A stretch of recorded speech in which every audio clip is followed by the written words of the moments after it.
Bab 861. Corin perlahan melepaskan diri dari pelukan Jeremy dan berdiri di depan Anya. Sambil menyilangkan tangannya dengan acuh tak acuh, ia berkata, "Kau benar. Aku tidak punya bukti fisik seperti gelang itu, tapi aku punya ingatan yang sama dengan Jeremy."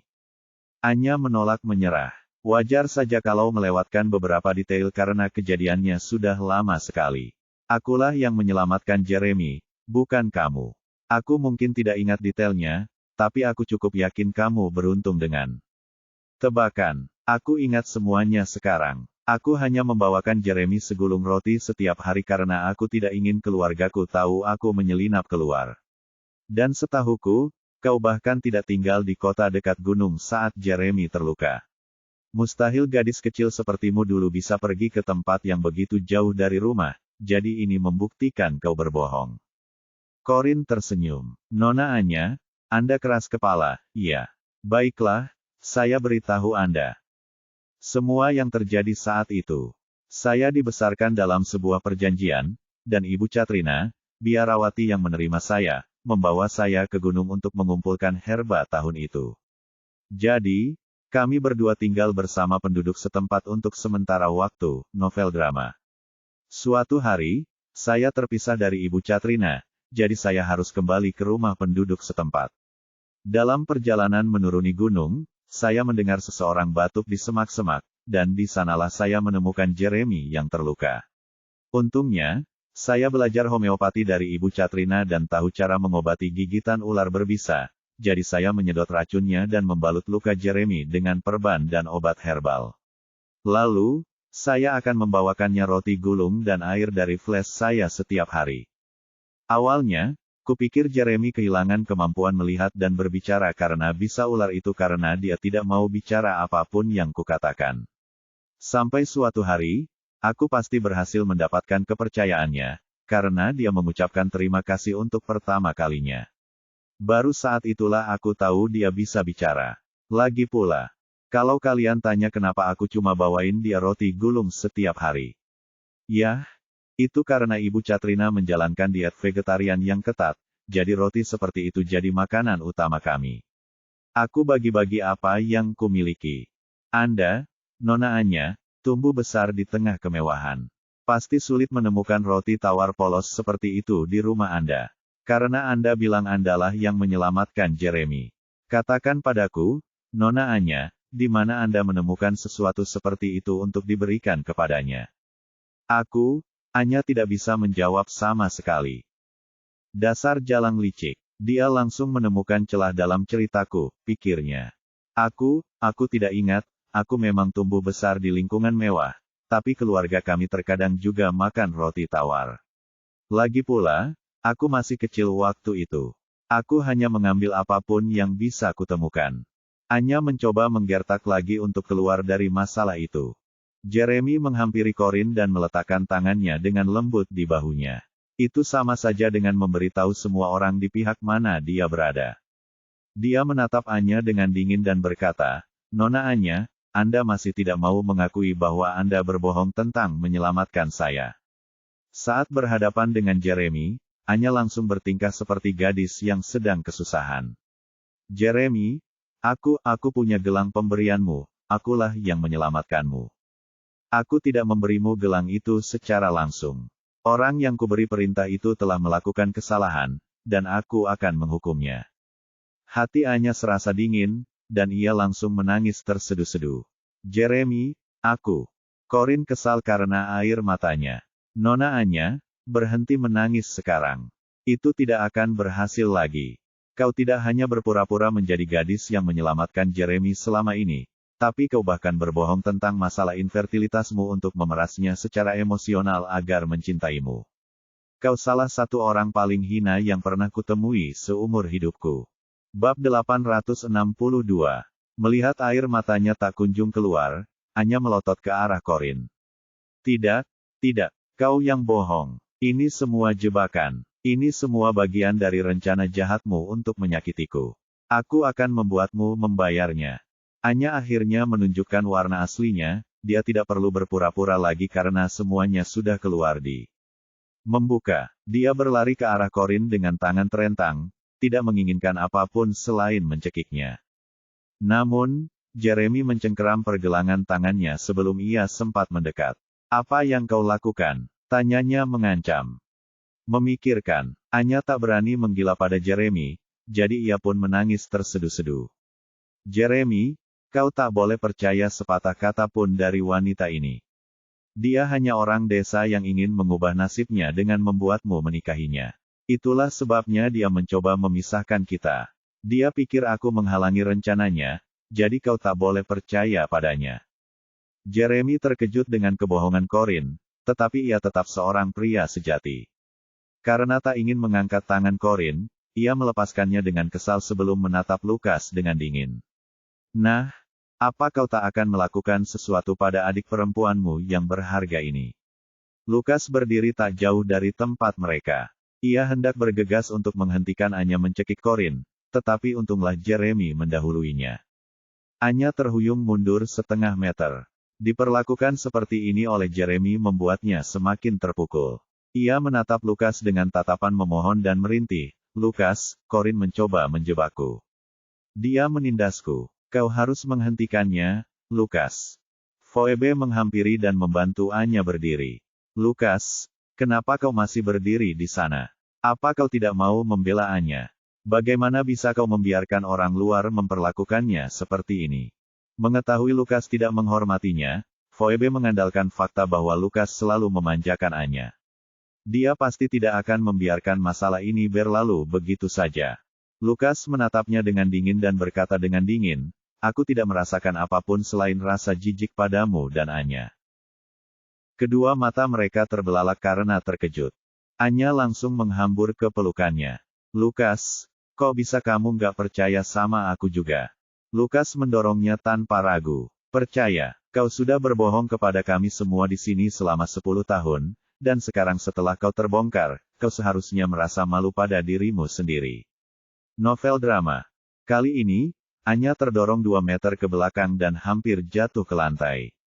Ia belum pernah diperlakukan sekejam ini oleh Lukas, jadi wajar saja ia merasa sangat sedih.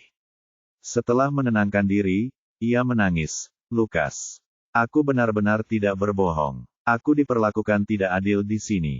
Lukas menatapnya dengan jijik dan benci. "Sepertinya kau tak bisa diselamatkan lagi. Kau bahkan tak tahu arti penyesalan." Sementara itu, Corin menguap malas. Ia hanya ingin pulang dan tidur karena semuanya sudah beres.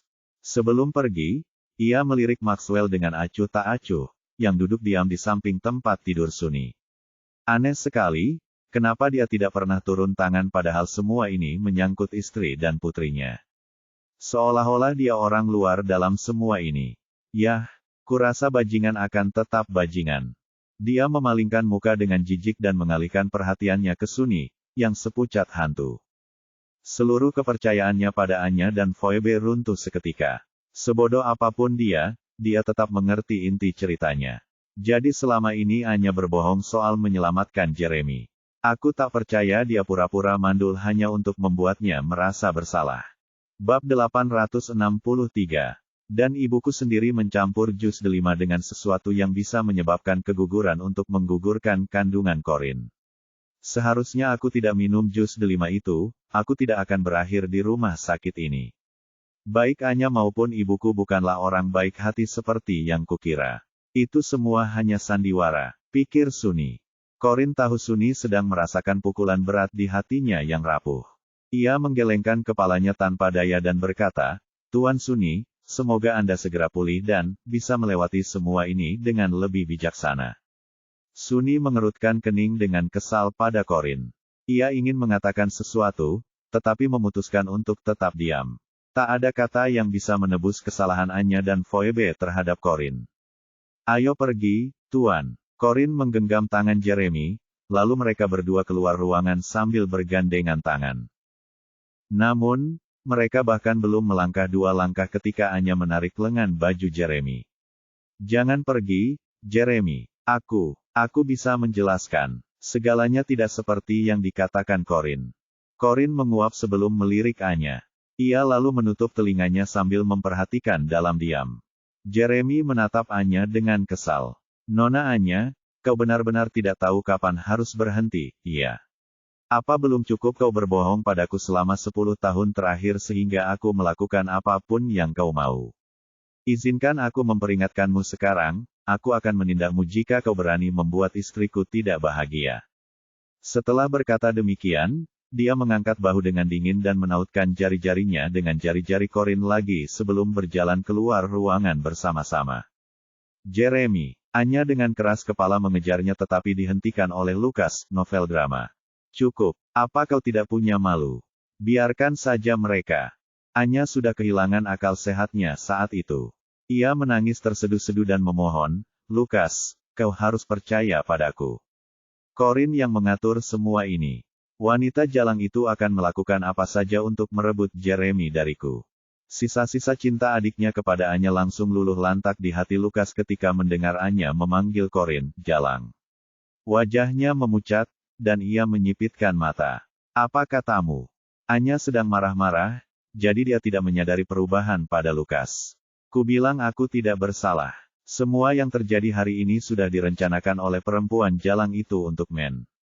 Tampar. Lukas menamparnya dengan keras, dan dia sama sekali tidak bisa menahan diri. Lebih baik kau perhatikan ucapanmu. Peringatkan Lukas dengan galak. Dampak tamparan itu membuat pikiran Anya kosong dan rambutnya berantakan. Ia menatap Lukas dengan tak percaya sambil memegangi wajahnya yang memerah.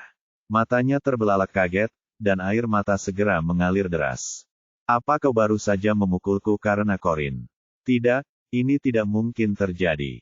Isaknya keras. Bagaimana kau bisa melakukan ini padaku padahal aku orang terfavoritmu di seluruh dunia? Ini semua salah Corin.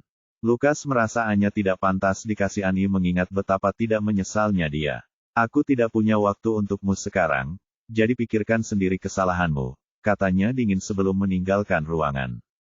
Bab 864. Lukas. Anya jatuh ke lantai dan terus menangis. Sial, semuanya sudah berakhir bagiku. Citra, gadis baik, yang ia bangun dengan susah payah selama bertahun-tahun hancur seketika oleh Corin. Ia kehabisan ide karena bahkan Lukas pun memunggunginya.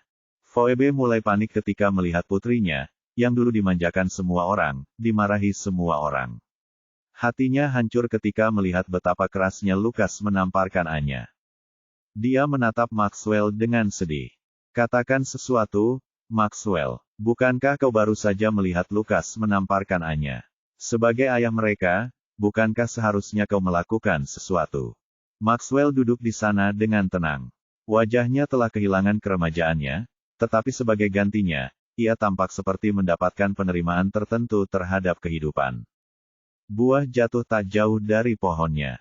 Ini semua karma, jadi tak ada yang bisa disalahkan selain dirimu sendiri. Wajah Phoebe memucat. Maxwell, bagaimana kau bisa bicara seperti ini tentang aku dan Anya? Bukankah aku selalu memberikan yang terbaik untuk keluargamu? Apa salahku sampai kau memperlakukanku sekasar ini? Maxwell tak ingin membuang-buang napas lagi padanya.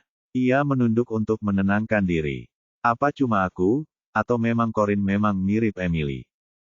Phoebe tak kuasa menahan luapan amarahnya lagi.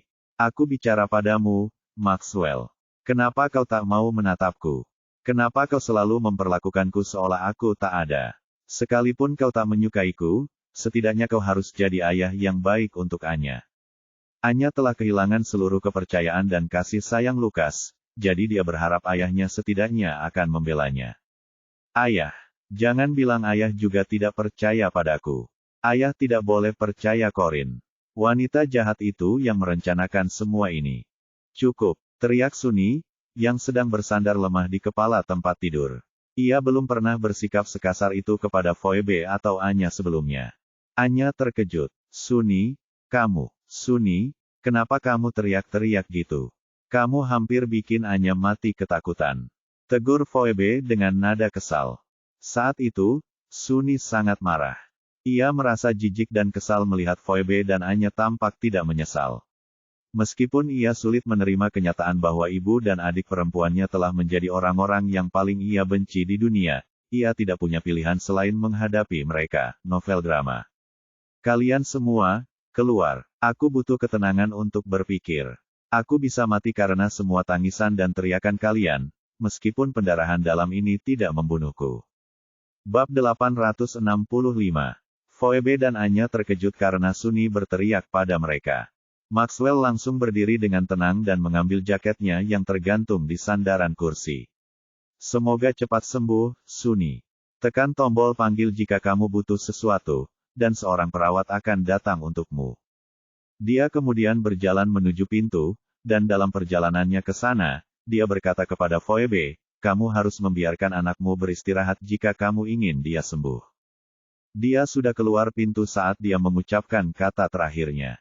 Phoebe mengerutkan kening. Karena Anya telah kehilangan kepercayaan Lukas, Sunny adalah satu-satunya harapan Phoebe untuk tetap tinggal di keluarga. Karena itu, ia tidak berani memprovokasi Sunny lagi, dan ia segera menyeret Anya keluar bersamanya. Maxwell tak terlihat setelah mereka berdua keluar dari kamar. Sebaliknya, mereka melihat para pengawal yang ditugaskan Lukas untuk berjaga di depan pintu Sunny. Gelombang kelelahan melanda Anya saat ia akhirnya tenang. Ia terduduk di kursi dan berkata dengan cemas, apa yang harus kita lakukan sekarang?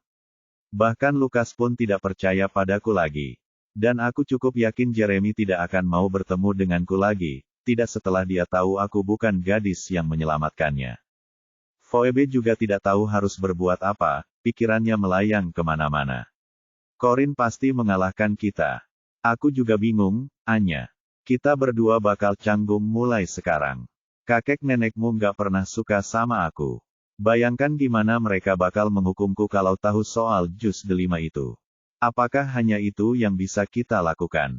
Menunggu mereka menghukum kita? Tidak, aku selalu melakukan apapun yang kau inginkan sejak kau menikah dengan keluarga Rivera. Aku bekerja keras untuk membangun citraku sebagai seorang gadis baik dan meniru Luna agar kakek dan nenek menyukaiku. Aku tidak akan membiarkan kejadian hari ini menggagalkan semua kesuksesan yang telah kuraih. Yang lebih penting, aku tidak akan membiarkan Corinne merebut Jeremy dariku, 10 tahun. 10 tahun yang kuhabiskan untuk membuat Jeremy mencintaiku. Phoebe sepenuhnya berpihak pada Anya. Jangan gegabah. Pikirkan, Anya, apa Corinne punya kelemahan yang bisa kita manfaatkan untuk melawannya?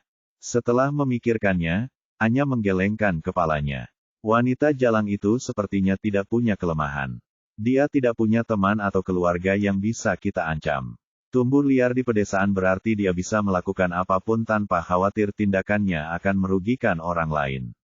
Itulah sebabnya dia bisa lolos dari jebakan yang kubuat dan terus-menerus menyerangku. Pikiran Phoebe mulai berputar. Dia besar di pedesaan, iya. Kamu tahu persisnya di mana? Anya menggelengkan kepala. Tidak, tapi seharusnya tidak sulit untuk mengetahuinya. Kita bisa mengirim seseorang untuk menyelidiki masalah ini. Tapi kenapa kau ingin tahu? Masuk akal kalau kita tidak dapat menemukan kelemahannya di ibu kota baru karena dia tidak tinggal di sini, tapi bagaimana kalau kita cari tahu di mana dia dulu tinggal?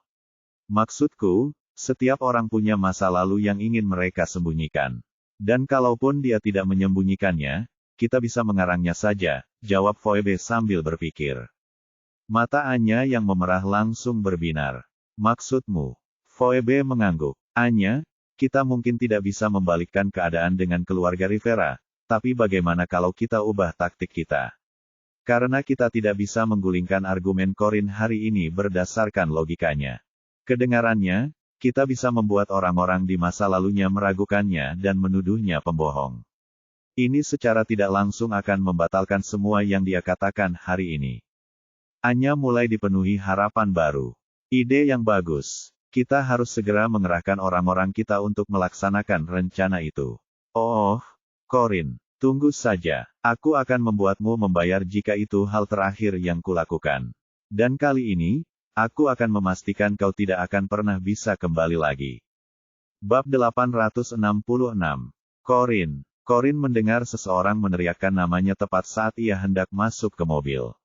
Dengan satu kaki di dalam, ia berbalik dan melihat Lukas melangkah ke arahnya. Corinne, boleh minta waktu sebentar. Ada sesuatu yang ingin kukatakan secara pribadi, kata Lukas lembut. Corinne mengangkat alisnya sedikit. Setelah mempertimbangkannya, ia menoleh ke Jeremy dan berkata, "Tuan, bisakah Anda membelikan saya sebotol yogurt di toko swalayan di sana? Tiba-tiba saya ingin sekali memakannya." Novel drama. Jeremy tahu Corin sedang berusaha menjauhkannya. Ia tidak akan mengizinkan Corin berbicara empat mata dengan seorang pria jika hal ini pernah terjadi sebelumnya, tetapi situasinya berbeda karena ia tahu Lukas adalah saudara laki-lakinya. Mereka adalah saudara kandung yang telah lama terpisah, dan karena Corin bersedia berbicara dengan Lukas, Jeremy merasa tidak berhak menghalanginya. Karena itu, ia dengan lembut mengacak rambut Corin dan berkata, "Baiklah kalau begitu." Dia pun berjalan perlahan menuju toko serba ada di depan mereka. Lukas memastikan Jeremy jauh dari jangkauan pendengarannya sebelum berbalik menatap Corin. "Ayo kita bicara di taman sebelah sana. Aku khawatir asap di tempat parkir akan membuatmu tidak nyaman." Corin mengangguk. Dia mungkin juga melakukan apa yang dia sarankan karena dia setuju untuk mendengar apa yang dia katakan. Mengatakan, mereka berdua tiba di taman di depan rumah sakit. Lukas menemukan tempat duduk, lalu melepas jaketnya dan meletakkannya di bangku. "Sini, Corin. Kamu boleh duduk di sini." Corin menjatuhkan diri tanpa basa-basi di bangku sementara Lukas sedikit menaikkan celananya sebelum duduk dengan anggun di sebelahnya. "Baiklah, bagaimana kalau Anda lanjutkan saja, Tuan Lukas? Saya sedang terburu-buru untuk pulang." Lukas menatapnya tanpa daya ketika dia mendengar dia memanggilnya, "Tuan Lucas." "Maafkan aku, niatku memang ingin memastikan kamu bersenang-senang di rumah kami hari ini, tapi bukan hanya kami merepotkanmu lagi, tapi kamu juga hampir kehilangan bayimu." Corin terkekeh pelan. "Oh, maaf saja tidak cukup kali ini. Lagi pula, ini bukan satu-satunya kali keluargamu membuatku repot. Saya..." Lukas mengerutkan kening dan menatapnya dengan tatapan meminta maaf. "Kamu benar-benar tidak punya rencana untuk pulang?" "Tentu saja," jawab Corin tanpa ragu. Mata Lukas langsung berbinar. "Dia mau pulang. Aku akan pulang bersama Jeremy nanti," tambah Corin. Lukas tercengang oleh tanggapannya, dan dia tersenyum kecut. "Jadi tempat keluarga Holden ada di mana? Kamu sebut rumah?" Corin menggeleng. "Tidak, rumah keluarga Holden sama saja seperti rumah-rumah mewah lainnya di kota ini." "Maksudnya, tidak ada yang istimewa darinya. Rumahku ada di manapun Jeremy berada." Lukas dipenuhi perasaan yang saling bertentangan. Sebagai saudara laki-lakinya, ia telah kehilangan kesempatan untuk menjamin pria yang dinikahi Corin. "Aku senang Jeremy bisa membuatmu bahagia. Tapi kalau dia selingkuh, kamu bisa datang padaku, dan aku akan memberinya pelajaran."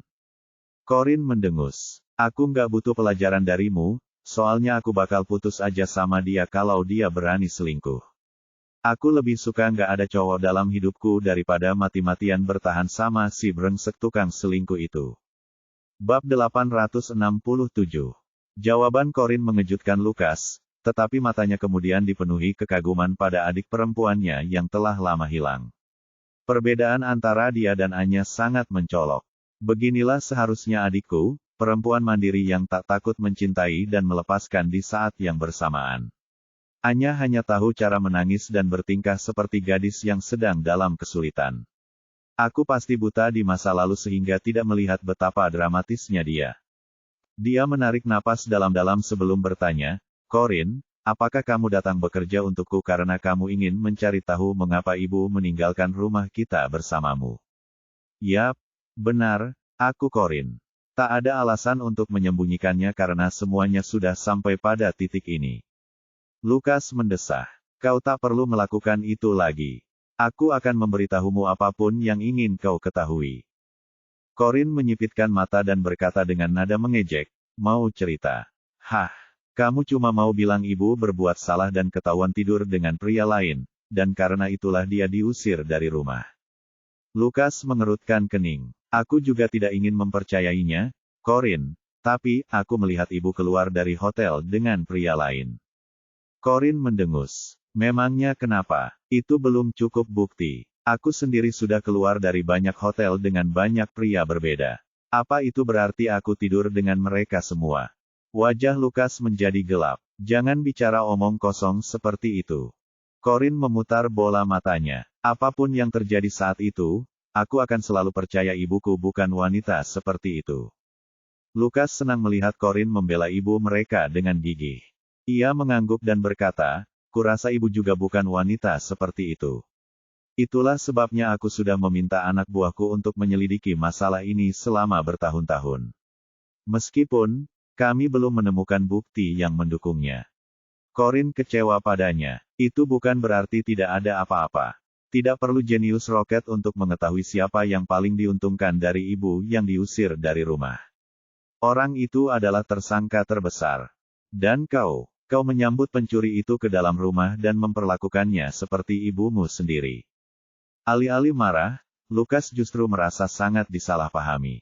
Ia belum pernah menganggap Phoebe sebagai ibunya. Ia hanya memanggilnya, Bibi Phoebe, karena menghormatinya, dan ia jarang berbicara dengannya kecuali jika perlu. Setelah Emily dan Corin meninggalkan rumah, Phoebe yang sedang hamil datang untuk memaksa Maxwell menikahinya. Satu-satunya alasan Cedric dan Beatrice mengizinkannya menikah dengan keluarga tersebut adalah karena ia mewarisi garis keturunan keluarga Rivera, novel drama. Jadi, wajar saja jika Lukas curiga Phoebe adalah penyebab Emily diusir dari rumah. Namun, karena ia masih kecil saat itu, ia menghadapi masalah demi masalah ketika mencoba menyelidiki masalah tersebut. Kemudian, ketika ia mengambil alih kendali dari Maxwell dan mendapatkan kekuasaan yang dibutuhkannya, hal pertama yang ia lakukan adalah mengatur agar anak buahnya menyelidiki perselingkuhan ibunya agar ia dapat membersihkan namanya.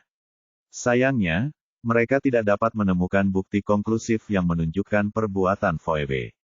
Alasan dia mengatakan pada Corin bahwa dia tidak menemukan apapun dan memintanya untuk tidak menyelidiki masalah itu lagi adalah karena dia tidak ingin Corin bersusah payah melakukan semua itu dan hanya memperoleh hasil dengan tangan kosong, dan bukan karena dia menganggap ibu mereka berzina. Dia juga tidak ingin Corin berakhir seperti dirinya, terjebak di masa lalu dan merasa bersalah atas ketidakmampuannya melindungi Emily dan Corin. Terlalu melelahkan hidup seperti itu. Lukas tidak menjelaskan apapun kepada Corin.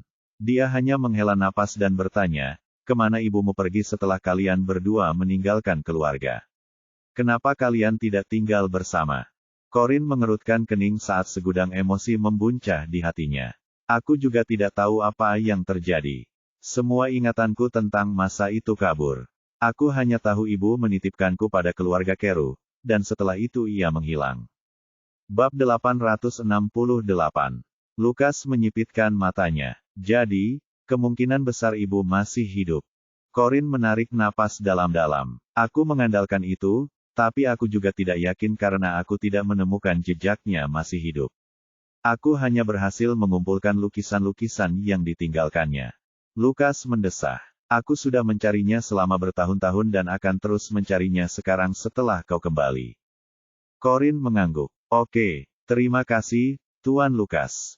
Tolong beritahu saya sesegera mungkin jika Anda sudah mendapat petunjuk. Dia tidak keberatan dibantu oleh sepasang tangan tambahan karena itu akan mempercepat pekerjaannya. Aku sebenarnya khawatir ibu terbunuh setelah menitipkanku pada keluarga Carew. Aku cukup yakin ibu tidak akan menyerahkanku pada keluarga itu kalau nyawanya tidak terancam. Ibu pasti berpikir itu satu-satunya pilihannya untuk menjagaku tetap aman. Lukas memperhatikan kesedihan di wajah Corin dan tahu bahwa ia sedang memikirkan Emily. Ia kemudian memikirkan semua kesulitan yang pasti dialami Corin sendirian, yang membuat hatinya hampir hancur. Ia ingin memeluknya, tetapi ia tak berani. Dia tahu Emily belum menerimanya sebagai saudara laki-lakinya, dan Emily hanya mau bicara dengannya karena ingin tahu lebih banyak tentang Emily. Kalau tidak, Emily tidak akan terus memanggilnya Tuan Lukas, untuk mengingatkannya bahwa mereka tidak dekat. Ia berkata pada dirinya sendiri untuk bersabar dan bahwa dibutuhkan usaha yang konsisten di pihaknya untuk membuat Corin berubah pikiran. Corin, tidak apa-apa kalau kamu tidak mau menerimaku sebagai saudaramu, tapi bisakah kamu berjanji padaku bahwa kamu tidak akan menghilang lagi? Corin tersenyum tipis. Kalian selalu bisa menemukanku di rumah keluarga Holden, tapi tolong jangan hubungi aku kecuali perlu. Dan maksudku, jangan hubungi aku kecuali untuk memberitahu kalian menemukan lebih banyak petunjuk tentang ibu.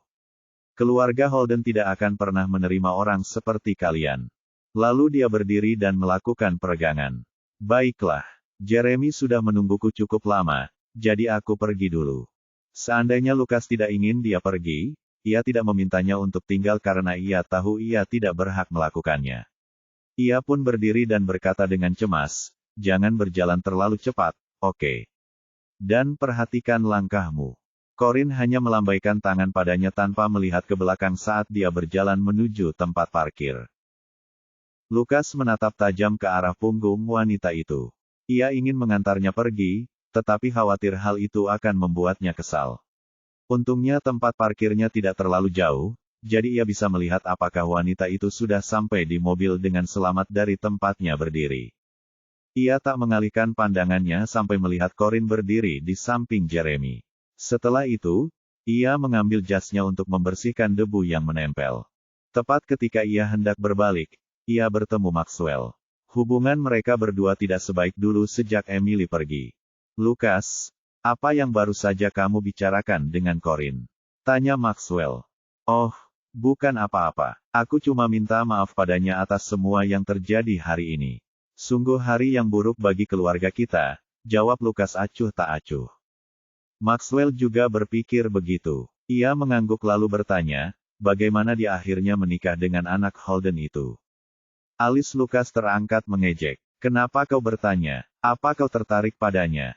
Menurutku dia sangat mirip ibumu saat masih muda, aku Maxwell. Lukas mendengus. Mana mungkin kau masih ingat seperti apa rupa ibuku? Maafkan aku karena terus terang, tapi kau memang tak pantas membicarakannya. Bab 869. Setelah itu, Lukas yang berwajah datar, dengan jaket jas tersampir di bahunya, berjalan melewati Maxwell. Maxwell sudah terbiasa dengan sikap acuh tak acuh Lukas terhadapnya, sehingga ia tidak menyalahkannya atau terprovokasi. Lukas tidak mau berbicara dengannya sejak Emily dan Corin meninggalkan keluarga. Maxwell duduk di bangku, menyipitkan matanya, dan melihat ke arah tempat parkir. Jeremy membuka tutup botol yogurt dan memberikannya kepada Corin untuk diminum. Setelah meneguknya dalam-dalam, Corin mendekatkan botol itu ke bibir Jeremy, tetapi dengan nakal ia menariknya kembali dan tertawa terbahak-bahak ketika Jeremy membuka mulutnya. Tatapan mata Maxwell melembut. Dia benar-benar mirip Emily waktu muda. Sudah 10 tahun. Aku penasaran bagaimana kabar Emily. Jeremy pergi mandi setelah sampai di rumah. Corin bilang ingin menonton TV di ruang tamu sebentar, jadi dia tidak mengikutinya ke atas. Namun, yang sebenarnya dia lakukan adalah pergi ke dapur. Tuan pasti belum makan karena dia langsung pergi ke rumah keluarga Rivera untuk menjemputku sepulang kerja, pikirnya. Banyak hal terjadi setelah itu, dan baru malam harinya mereka pulang, novel drama. Corin mencuci tangannya, memakai celemek, dan membuatkan Jeremy semangkuk besar mie. Seorang pelayan datang untuk membantunya, tetapi langsung disuruh pergi. Aku tidak sedang memasak sesuatu yang rumit. Adanya orang lain di sini hanya akan mengacaukan alur kerjaku. Setelah memotong tomat, ia mulai mengocok telur ketika mendengar langkah kaki yang keras menuju dapur. Ia terus mengocok telur ketika beberapa detik kemudian, Francine masuk dan melihat sekeliling untuk memastikan Jeremy tidak ada di dapur juga sebelum bertanya dengan marah, apa yang kau coba lakukan, Corin? Tanpa berhenti, Corin mengangkat alisnya dan melirik Francine. Ada apa? Kau mau aku buatkan sesuatu juga? Francine memutar bola matanya. Siapa yang mau makan makananmu yang bau itu? Aku mau tanya, apa yang coba kau tarik dengan paket yang kau minta Bowen berikan padaku hari ini? Corin tersenyum. Oh, itu hadiah yang kupilih khusus untukmu. Hadiah, ulang Francine dengan nada kesal. Seharusnya kamu malu menyebutnya hadiah. Aku belum pernah melihat hadiah semurah itu seumur hidupku. Dia terus melambaikan buku di tangannya sambil berbicara. Murah. Aku memberimu buku latihan untuk membantumu menambah pengetahuan. Bukankah itu hal yang baik? Tidakkah kau tahu bahwa pengetahuan adalah harta paling berharga yang ada? Itu jauh lebih baik daripada tas dan sepatu tak berguna yang kau miliki. Francine menggertakkan gigi dan mendengus. Aku nggak akan semarah ini kalau kamu nggak ngasih aku buku latihan buat anak SD. Yah, Aku agak khawatir kamu tidak akan bisa mengerjakan soal latihan jika aku memberimu soal yang lebih tinggi dari itu. Francine belum pernah merasa sehina ini seumur hidupnya. Corinne, kaulah yang bodoh di sini. Malahan, seluruh keluargamu bodoh. Katanya histeris. Corinne menyeringai. Kalau begitu, kenapa kau tidak membuktikan aku salah? Aku akan membelikanmu 10 tas Hermes kalau kau bisa menjawab setidaknya setengah dari soal latihan dengan benar. Bab 870. Francine sangat suka berbelanja tas, tetapi ia tidak bisa melakukannya karena neneknya telah membatalkan kartunya. Wajar saja, matanya berbinar ketika Corinne menawarkan untuk membelikannya 10 tas Hermes. Sampai akhirnya ia ingat betapa miskinnya Corinne. Ia menatap Corinne dengan curiga dan mengejek, "Kau yakin punya uang untuk memenuhi janjimu?"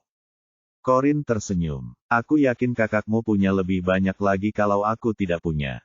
Atau kamu lupa kalau kakakmu sudah memberikan semua uangnya kepadaku?" "Oh, betul juga, tas Hermes.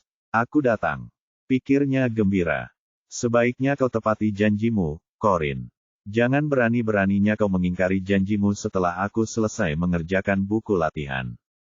Corinne tersenyum. "Jangan khawatir, aku pegang janjimu. Ngomong-ngomong, kamu yakin gak mau makan mie?" Francine melirik telur kocok itu dengan jijik dan memutar bola matanya. "Puff, aku tidak mau mie baumu itu. Bahkan anjingku pun tidak mau makan makanan orang miskin seperti itu." Ia lalu berbalik, siap naik ke atas untuk mengerjakan soal latihan agar bisa mengambil tas Hermesnya yang seharga 10. Namun, begitu ia berbalik, ia melihat Jeremy melotot ke arahnya dari pintu dapur.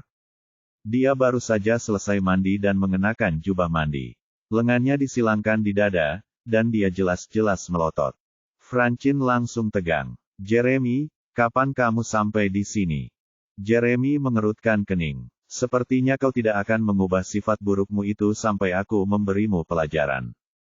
Karena tidak ingin membuang-buang napasnya padanya, dia perlahan berjalan ke arahnya sambil mengangkat tangan.